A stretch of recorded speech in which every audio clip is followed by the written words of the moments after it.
Y el 16 de octubre de 2022 fue asesinado el periodista colombiano Rafael Moreno en el norte de Colombia. Casos de corrupción local, actividades de grupos armados ilegales, malversación de fondos eran algunos de los temas que investigaba. Forbidden Stories, junto a France 24 y más de 30 medios internacionales, dio seguimiento a sus investigaciones. El invitado de hoy es Augusto Rodríguez Ballesteros, director de la Unidad Nacional de Protección, entidad estatal colombiana que le prestaba seguridad al periodista. Una entrevista realizada previamente por Pascal Mariani y Felipe Morales. Augusto Rodríguez, usted es el director de la Unidad Nacional de Protección, la entidad estatal encargada de proteger a las personas amenazadas de muerte en Colombia. Esta entrevista la hacemos en el marco de la investigación por la muerte del periodista Rafael Moreno, una investigación que reúne varios medios nacionales e internacionales coordinada por el consorcio Forbidden Stories. Gracias por recibirnos. Usted es una de las personas más cercanas al presidente Gustavo Petro. ¿Por qué lo puso al frente de esta entidad? El presidente Petro, consciente de la situación que vive el país y habiendo registrado en nuestro programa de gobierno durante su campaña la promesa de traer la paz total a los colombianos, creyó que se necesitaba un instrumento que había que poner a tono, modernizarlo y dotarlo de las herramientas necesarias para poder proteger a los colombianos que hoy tienen algún tipo de riesgo, más los que puedan llegar por otros procesos como nuevas poblaciones que llegan a la paz y dejan las armas. Había un desafío grande y creo que de pronto esa fue su intención. Hace poco usted fue objeto de un intento de asesinato. 4 sicarios atacaron a su esquema de seguridad y la pregunta es ¿por qué lo quieren matar? Bueno, en realidad fueron 6. Yo inicialmente había visto 4, pero luego vi las imágenes y me di cuenta que eran 6. Pues yo no puedo decir exactamente la razón por la cual se llevó adelante ese atentado criminal. Lo que sí tengo es algunas razones que me permiten aportar elementos que deben ser considerados en las investigaciones por las autoridades competentes y tienen que ver con una serie de denuncias que he venido realizando por situaciones de corrupción, situaciones irregulares y de personas que han formado carteles, por lo menos 2 carteles delincuenciales alrededor de la protección, que lejos de ser hoy en día en Colombia una herramienta para preservar la vida, también la han utilizado como un medio para enriquecimiento de personas.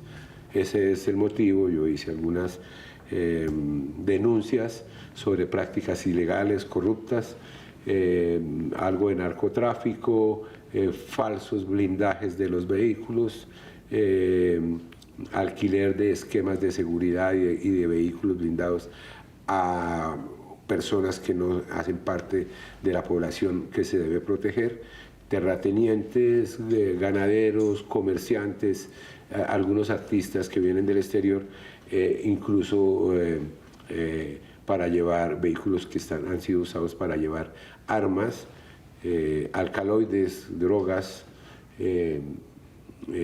municiones y dinero en efectivo para comprar votos en los periodos electorales. Para pasar al tema de Rafael Moreno, el 16 de octubre, el periodista Rafael Moreno fue asesinado en Montelíbano, sur de Córdoba. Según nuestras informaciones, se encontraba con un esquema de protección de un solo escolta y un chaleco antibalas sin vehículo blindado.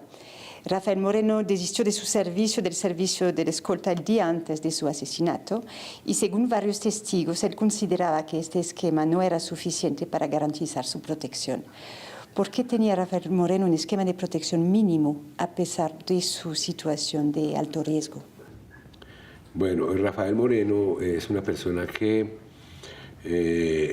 venía siendo protegida desde hace años por la Unidad Nacional de Protección, creo que fue desde el año 2017. En el momento en que nosotros llegamos, encontramos unas medidas que eran blandas, por lo que se puede denominar blandas, es cuando no se incluye un vehículo de protección, en lo posible blindado. No lo tenía. Es probable que la valoración del riesgo haya estado un poco baja y de pronto haya tenido un esquema un poco más robusto. Sin embargo, habría que, digamos, evaluarlo de una manera mucho más exhaustiva. De todas maneras, mirando, digamos, el promedio de las medidas que se toman, las medidas que se habían tomado para él no eran demasiado bajas. Tenía un hombre de protección armado que había podido defenderlo en su momento, pero no estaba con él porque él lo había mandado a descansar. Rafael Moreno acusaba a la Unidad Nacional de Protección de reaccionar con lentitud a pesar de su nivel de riesgo. ¿Qué opina de esas acusaciones? Tengo que decir que eso hace parte de una valoración que se dio al comenzar este gobierno.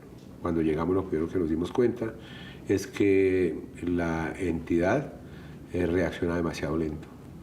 El tema que tiene que ver con la valoración del riesgo se está demorando aproximadamente 3 meses, valorando el riesgo e implementando 1 mes o más, implementando las medidas de protección, lo cual hace que la persona esté en un riesgo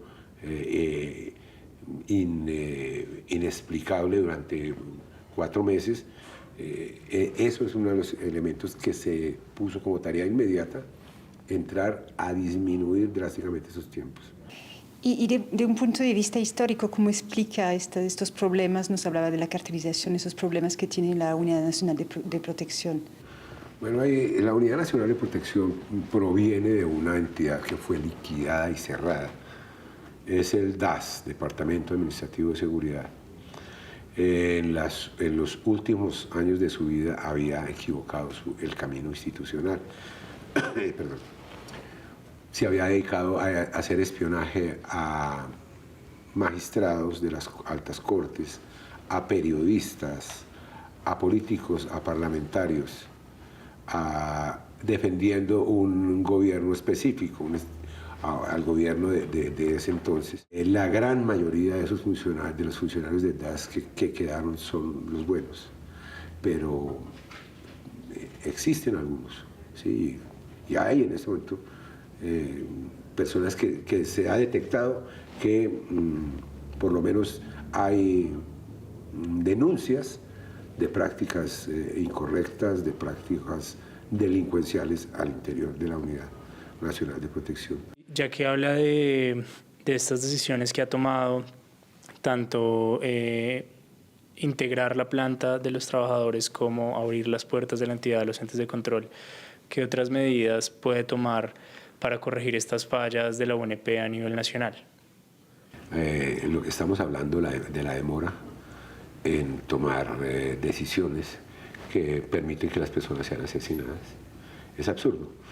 Entonces hay que modernizarla. Hay que poner, por ejemplo, en lo que tiene que ver con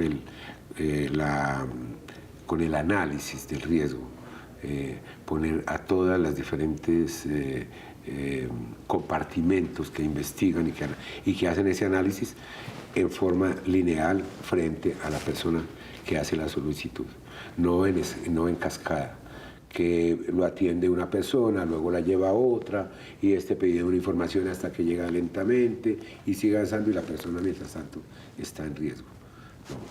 Desde el momento en que llegue la persona a la entidad y pida y solicite protección, toda la entidad tiene que saber, quedar enterada que hay alguien y todo el mundo debe empezar a trabajar, todas las diferentes áreas, a trabajar en pos de la persona que hay que darle la protección. La paz total, de una manera ideal, debe acercarnos a la inexistencia de riesgo por atentado criminal contra las personas.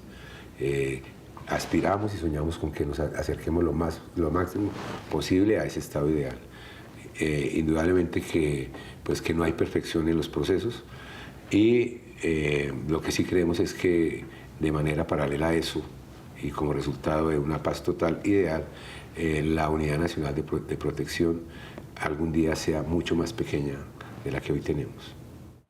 La ampliación de esta entrevista y otros detalles de este especial periodístico internacional en la emisión de Reporteros de France 24 este domingo 23 de abril a las 8:40 de la noche, hora de Bogotá, Quito y Lima. De momento les invito a que sigan con nosotros en Directo a América porque volvemos en unos segundos.